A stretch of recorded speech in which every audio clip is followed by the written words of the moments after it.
패널 디스커션을 하겠습니다. 패널 선생님은 권호성 선생님, 박하욱 선생님, 이동재 선생님, 배준호 선생님, 정기현 선생님입니다.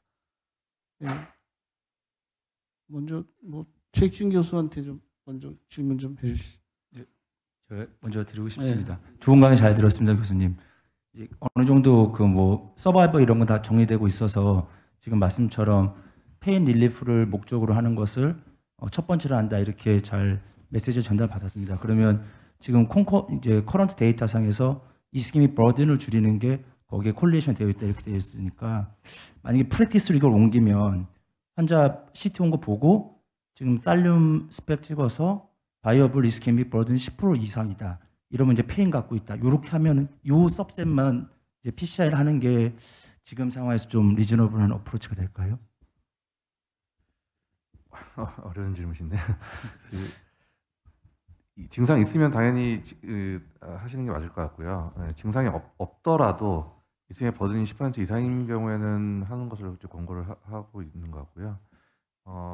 여러 가지 에이지라든지 앞에 세션에도 말씀드렸던 여러 가지 코모비디티도 굉장히 중요할 것 같습니다. 환자가 오늘 강의에는 말씀 안 드렸던 중에 하나가 나중에 이게 이 CTO 그러니까 CTO 병변에 대한 코라테랄을 주고 있던 그 혈관에 MI가 왔을 때 그럼 어떻게 될 거냐 이런 프리벤티브한 목적으로 MI를 예방하기 위한 목적도 있을 수 있기 때문에 그런 포션이 아주 크진 않지만은 아주 명예해지라든지 이런 경우에는 좀 더 적극적으로 해볼 수 있을 것 같은데요. 아주 올드에이지에 코모비티브 아직한 환자라든지 증상이 없고 이스케믹 버든이 작다 이런 경우에는 많은 선생님들이 약물 치료 충분한 약물 치료로 해도 환자 큰 아웃컴에 차이가 없지 않을까 이렇게 생각합니다. 제가 부연 설명하면 그 증상이 없는 경우도 굉장히 많습니다. 제가 가장 중요시하는 두 가지 포인트는 바이업을 하냐 안 하냐.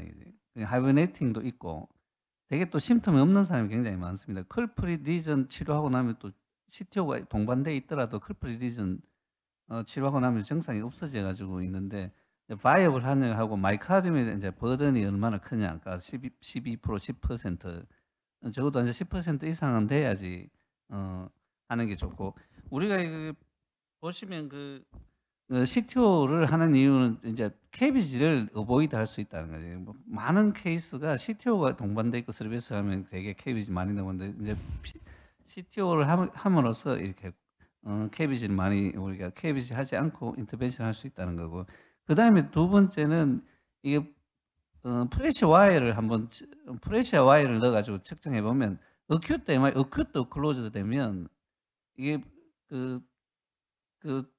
막힌 오클루드 디스탈에게 프레셔 와이어 넣어보면 막고 있으면 풍선을 막고 와이어 넣어보면 프레셔가 한 20 정도 드랍됩니다. 20. 그러니까 스템이 되고 이런데 CTO는 넣어보면 한 40에서 50 정도, 30에서 한 50, 많이 나오면 60 정도 나오는데 이제 평균 이게 레이쇼 혈압하고 비교해 보면 0.6, 페파는 아니지만 되게 0.4, 3 이런 정도 나오는데 환자는 전혀 정상이 없거든요. 근데 운동해도 되는데 프레셔 와이어로 측정해보면 한 30, 40 정도 되는데 이거 오픈해 주면 거의 100 정상으로 만들 수 있지 않습니까? 그렇게 해보면 되게 LV 펑션도 굉장히 좋아지고 환자도 굉장히 컴포터블하다고 이야기를 합니다. 그래서 우리가 이게 CTO가 있어도 정상이 없어도 프레셔를 이렇게 넣어보면 굉장히 낮아져 있기 때문에 바이업을 하다 하면 적극적으로 인터벤션을 하는 게 좋다고 생각합니다. 네, 조재형 선생님. 네. 여쭤볼 게 있는데요. 아까 바이어블 마이오카디움에 대해서 이제 스펙트를 가지고 말씀을 하셨는데 사실 3차 병원에서는 스펙트를 자유롭게 쓸 수 있습니다만은 많은 작은 병원에서는 스펙트의 사용이 제한적입니다. 가장 흔히 저희가 이스케미아를 유발할 수 있는 검사의 트레드밀 테스트인데 혹시 트레드밀 테스트에서 그 이스케미아가 유발이 된다면 그것 또한 CTO PCI 인디케이션이 될 수 있을까요? 그 트레드밀은 굉장히 센시티비티, 스페시피시티 낮기 때문에 바이오빌리티는 이제 페트 정도는 이제 하이버네이션 하는 경우에는 스펙트에도 스카 나오기 때문에 페트가 필요하고요. 근데 대부분 그 바이오블 하다 하는 에코로 보면 LV 월모션 CTO인데 LV 월모션이 정상이다. 이건 거의 100% 바이오하기 때문에 그냥 CTO 그냥 인터벤션 하시면 됩니다. 다른 워크가 필요 없으면 트레이드밀 필요 없고. 그다음에 이제 LV 월모션이 이제 나갔을 때 이게 하이버네이션 하는 거냐 이제 non viable 데드 스카 티슈냐 이런 거 보려면 이제 우리가 이제 패트까지 해봐야 되는데 그때 이제 여러 가지 이제 우리가 다 패트를 할 수는 없고 어느 정도 LV 익스프레션이 돼 있느냐 뭐 월모션 뭐 이런 걸 봐고 참조하겠습니다. 최준 선생님 뭐 첫 번째 케이스는 어떻게 치료했어요? 첫 번째 환자는 사실 뭐 CTO PCI 해서 잘 마무리됐던 케이스였고요.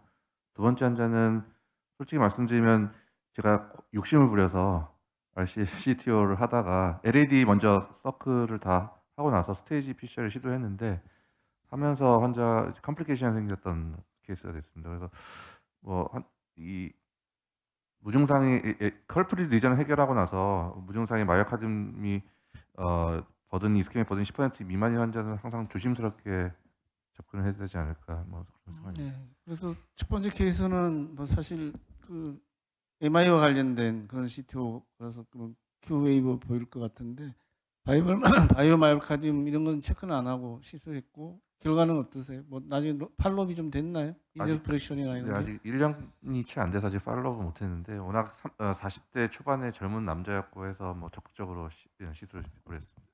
예, 그러면 나머지 세 분 교수님들한테도 자유롭게 좀 질문해 주십시오. 예, 저 분당서울대병원 전기현입니다. 그 한정규 교수님 강의 잘 들었고 정말 잘 정리해 주셔서 너무 감사드립니다. 저처럼 이렇게 자주 CTO 인터벤션 안 하는 사람들은 할 때마다 좀 와이어랑 마이크로 카테터 그 성능이랑 주의할 점이 헷갈리는데 잘 정리해 주셔서 가끔씩 이제 열어보고 시술을 하도록 하겠습니다.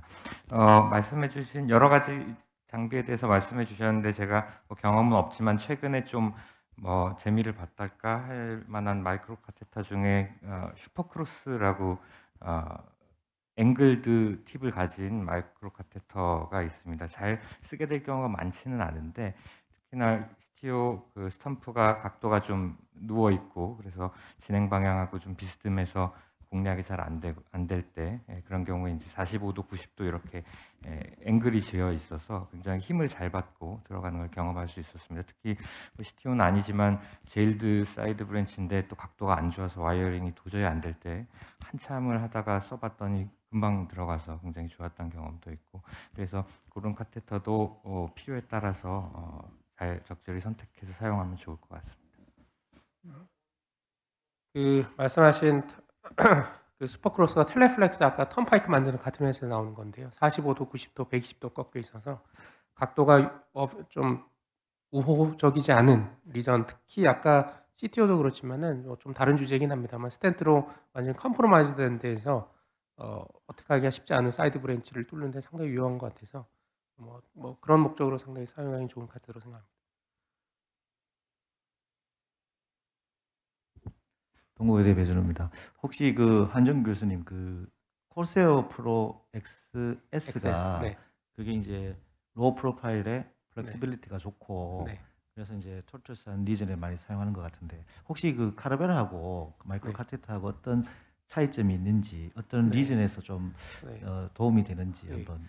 이 코세어는 기본적으로 코일드된 구조이기 때문에 토크를 줄 수 있다는 점이 장점일 수 있습니다. 그리고 캐러벨은 브레이드되는 구조에 토크를 줄 수는 없고 토크를 못 주는 이유가 주다 보니 이제 끊을 위험이 더 높기 때문에 그러하고요. 만들어진 구조상 그래서 푸시에서만 접근할 수 있는데 아주 토처스 하면서 특히 잘 넘어가지 않는 뭐 그런 것에는 캐러벨이 좀 가늘어가지고 좀 더 로 프로파일이거든요. 그런 점에서 좀 장점이 있는 것 같고 근데 넣었다가 이제 셉탈 브랜치 아주 좁은데 좀 스트레이트포워드한 경우인데 이 뭔가 토크를 주면서 이렇게 다일레이션 시키면서 넓히는 효과를 누리자면 그때는 코세어 XS가 좀 도움이 됩니다. 그래서 한국에서는 보험 기준 때문에 원칙적으로는 막 마음대로 마이크로스를 바꿔 쓸 수 없는 게 가장 큰 한계점인데 실제로 해보면 쓰다가 팁이 망가지는 경우도 있기 때문에 개인적인 의견이지만 개인적으로 캐러벨 넣었다가 안 되면은 코세어 XS 프로 같은 걸로 이렇게 토크를 주면서 쭉 전진시키면은 어느 정도 딜레이션 된 상태에서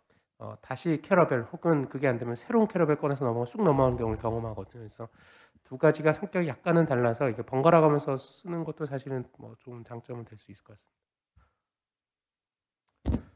저는 이승원 교수님께 질문 하나 드리겠습니다. 세종병원 박학규 교수님하고 CTO 케이스도 몇 개 같이 해보면서 많은 가르침 항상 주셔서 감사 먼저 드립니다. 그 현실적인 문제인데요. 여기 2차 병원 선생님들도 많이 계시고 그러니까 새 발룬이 좋고 뭐 새 마이크로 카테터가 좋고 새 와이어가 좋고 다 좋은데 이제 나중에 청구서가 날라왔을 때 그걸 어떻게 해결하시는지 네, 그런 게 좀 궁금한. 혹시나 선생님은 좀 평소에 정치를 많이 잘 하셔서 이렇게 잘 안 날라오게 만들어 놓으신 건지. 아니 저도 많이 날아오는데 지금 보험 기준이 조금 업그레이드 된 걸로 제가 알고 있습니다. 그래서 가능하면 한도 내에서 쓰려고 하는데 이왕 CTU를 하려고 마음 먹었으면 지금 시술료도 많이 올랐는데 그 정도는 감수해야 되지 않을까 싶습니다. 저희도 삭감 당하는 거 각오하고 하는 거고 이미 와이어를 보험 기준 내에 썼는데 한두 개 더 쓴다 한들 그 환자를 위해서 하신 거잖아요. 그러면 그 정도는 어느 정도 감안하셔야 되고 가능하면 보험 기준 내에 쓰는 게 좋죠.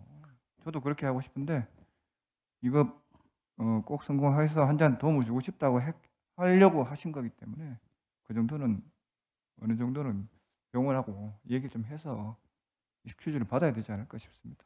그리고 병이 너무 많이 썼다 그러면 그 회사 얘기해서 좀 까도 그렇네.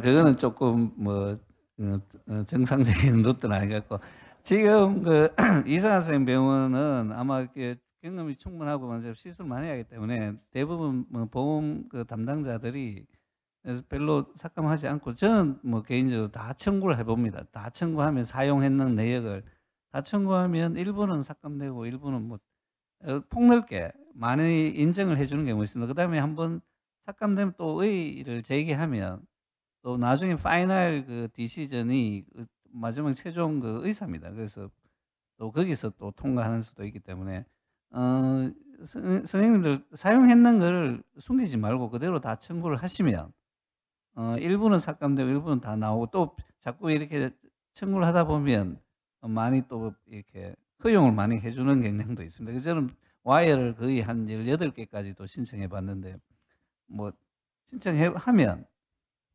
그쪽 심사에서 또 알아서 판단합니다. 그래서 처음에 많이 삭감하더라도 자꾸 청구하면 점점 삭감률이 줄어드는 경향이 있습니다.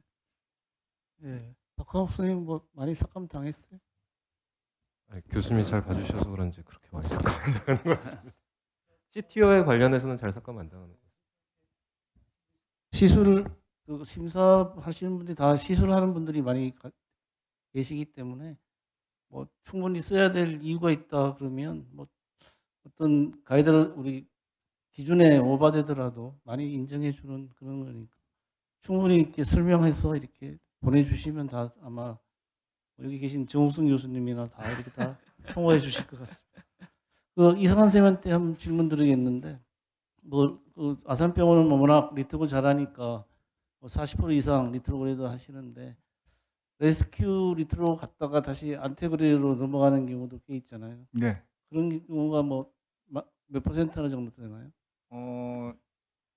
되게 이제 레트로 온리로 하는 경우는 그렇게 많지는 않아요. 다이렉트 크로싱 하는 게 많지 않은데 결국 레트로 하다가 리버스 카트까지 해봤는데 안 되면 결국 다시 인테그레이드로 넘어가는 경우인데 한 20% 정도는 그렇게 되는 것 같습니다. 그래서 결국은 왔다 갔다 하다가 결국 얼떨결에 성공하는 경우도 있지만 대개는 인텐셔널리 리버스 카트를 먼저 해보려고 하고 인테그레이드 와이어나 레트로드 와이어가 여의치 않아서 리버스 카트도 쉽지 않다. 그런 경우에는 하드 와이어 써서 인테그레이드 와이어를 하는 경우 제 기억으로는 한 1-20% 정도 되는 것 같습니다. 네. 하여튼 보면 일본이나 이런 데로 라이브 하다 보면 결국 리트로를 빨리 들어가잖아요. 20분 정도 안테그를 해보고 뭐 리트로 넘어간다 이렇게 돼 있으면 너무 안테그레이를 좀 소홀히 하는 이런 경향도 있거든요. 그래서 뭐 안테그레이드가 워낙 와이어가 좋아졌기 때문에 조금 좀 이렇게 계획성 있게 집중하는 것도 한 CTO 성공률을 높이는 방법이지 않을까. 네. 아무래도 리트로그레이드가 리스크하거든요. 사실 네. 초보자들한테는. 예? 저도 연이어서 좀 그 비슷한 맥락의 질문이 있는데요.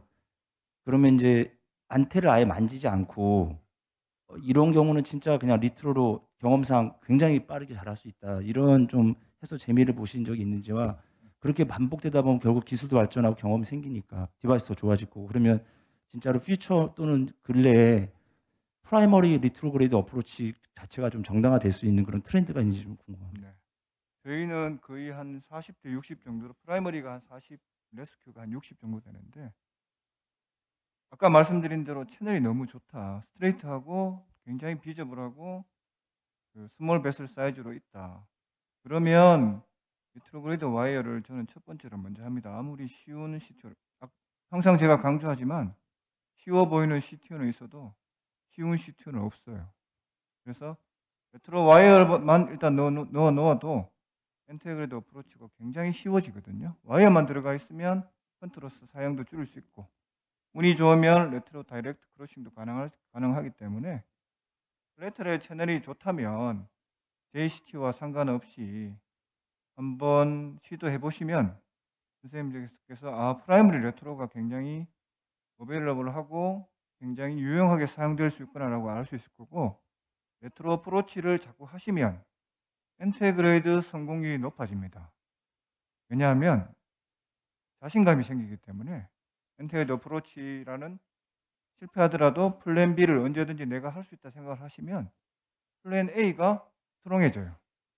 그래서 비기너 선생님들은 레트로가 굉장히 퀄리티가 좋다면 한 번씩은 시도를 해서 내가 기술에 조금 더 어프로치 할 수 있는 방법을 자꾸 가지시면 아마 CTO 성공률이 더 높아지지 않을까 싶습니다. 네. 허정호 선생님한테 뭐 질문 있으신가요?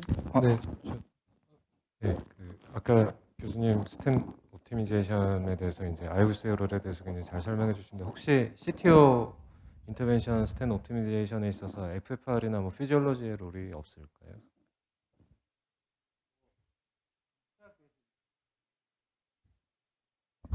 경북대학교에서 나온 데이터에서 이장훈 선생님하고 박근 선생님 하신 것 중에서 CTO하고 FFR이 있지만 실제적으로 클리니컬하게 FFR을 CTO 사용하기에는 뭐 FFR 와이어를 써보셔가 알겠지만은 제일 중요한 게 와이어가 잘 들어가고 그다음에 데미지를 안 받고 그다음에 여러 가지 그런 것들이 없어야 되는데 그런 것들 리미테이션이 상당히 많기 때문에 그거를 하기 위해 가지고 마이크로 카테터를 다시 한번 넣고 그다음에 FFR 와이어를 그쪽에 딜리버리하고 프레셔를 이제 재고 이런 과정들이 또 하나 이제 그 리서치 목적이 아니라면 제가 생각했을 때는 피지올로지 영역이 CTO 영역에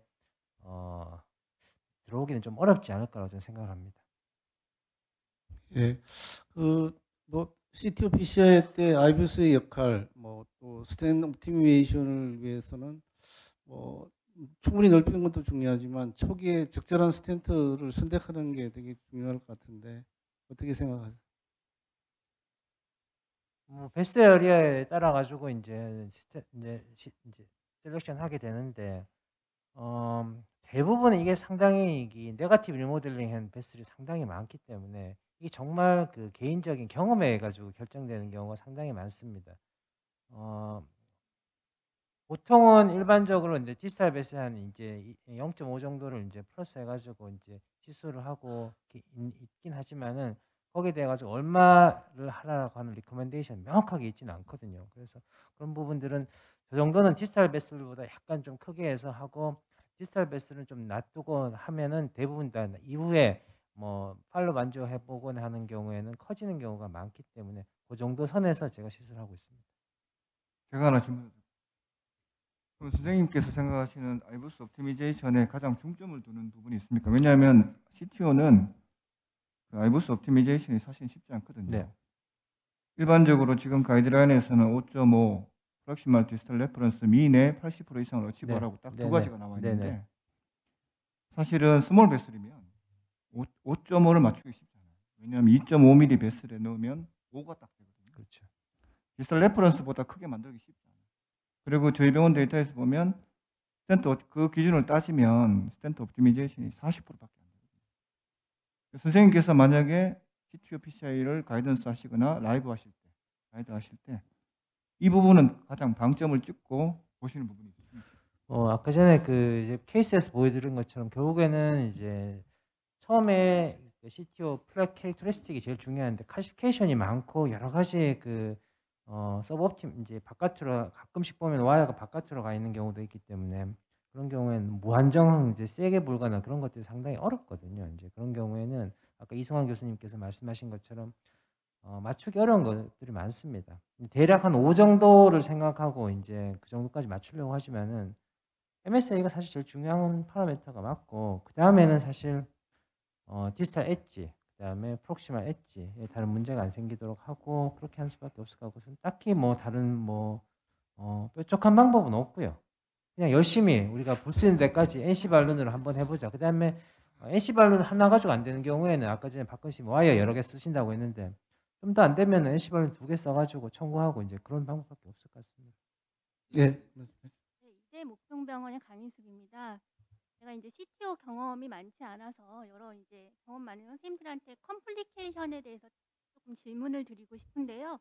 제가 최근에 이제 셉탈 쪽으로 해서 리트로그레이드 와이어링을 하다가 사실은 벤트리클 쪽으로 이렇게 풀었던 것 같은데 그래서 이제 다이가 마이크로 퍼포레이션이 돼서 그쪽 벤트리클 쪽으로 이제 다이가 스테인되는 그렇게 와시아웃 되는 그런 양상을 보였는데 스테인은 되지 않고 그래서 그냥 옵저베이션 하고 이렇게 이제 안테그레이드로 바꿔서 시술을 잘 맞췄던 경험이 있는데 혹시 이제 그런 식으로 이제 셉탈 쪽으로 하다가 퍼포레이션이 되면서 처음에는 괜찮았고 이퓨전도 없었는데 딜레이드하게 오히려 이렇게 벤트리클라 septum 쪽에 헤마토마가 이렇게 차거나 뭐 그런 경험이 혹시 있으신지 딜레이드하게 올 수 있다고 들었던 것 같아서 혹시 그런 경험이 있으면 나눠주시면 감사하겠습니다. 이성환 선생님 많이 하는 이성환 선생님. 저는 컴플리케이션 없어요. 저 셉탈 퍼포레이션이 아까 말씀하신 것처럼 벤트리큘러 다이렉트로 아웃플로가 형성되면 걱정 안 하셔도 되고요. 첫 번째. 두 번째, 셉탈 퍼포레이션이 있는데 컨트라스트가 모여 있으면 셉탈 헤마토마가 생길 수 있습니다. 대개 비나인 코스를 취하고 아주 드문 경우에 드라이 탐폰이 생길 수 있습니다. 헤마토마가 커지면서. 근데 셉탈 헤마토마가 EKG를 찍어 보시면 리드 하나가 딱 올라와요. 예를 들어서 셉탈 미드 포션에 셉탈 헤마토마가 생기잖아요. 리드 2나 3가 딱 한 개만 에스텔레이베이션 딱 돼요. 그리고 호전되면 그 에스텔레이베이션이 없어지거든요. 그러니까 그런 식으로 뭐 클리니컬리 팔로우 할 수도 있고 제일 좋은 건 에코 팔로우 하는 거고 그래도 드라이 탐폰 되면서 문제 생길 수 있고 나중에 VSD가 생길 수 있는 걸로 되어 있어요. 대개 3개월 내에 흡수가 되는데 처음에 이니셜리 한 48시간 내에 문제가 생기지 않으면 대개는 괜찮아요. 대개 그 정도에서 흡수되고 3개월 내에 완전히 흡수되는데 셉탈 헤마토마가 생겼을 때는 그래도 환자를 조금 지켜보는 게 좋고 대개 비나인 코스를 취하니까 너무 걱정 안 해도 되는데 너무 그 퍼포레이션 리스크 그 컨트라스트 양이 많고 걱정된다. 그러면 엠볼리제이션을 프리엠티브하게 고려하는 것도 나쁘지는 않습니다만 저는 한 번도 그런 경험이 없는데 그러니까 퍼포레이션이 많았지만 말리그란트 코스를 취하는 경우는 없었어요. 딱 한 케이스 아까 에스텔레이션 올라가면서 체스트페인 있는 사람이 있었는데 그 사람도 48시간 내에 다 흡수가 되더라고요. 그러니까 되게 비나인 코스를 취하니까 너무 걱정 안 하셔도 되는데 그래도 워치풀 웨이팅을 하셔야 돼요. 한 케이스밖에 없다는데 설명을 되게 잘하네. 네, 그러면 뭐 활발한 토의 감사드리고 이번 세션은 마치도록 하겠습니다. 네, 수고하셨습니다.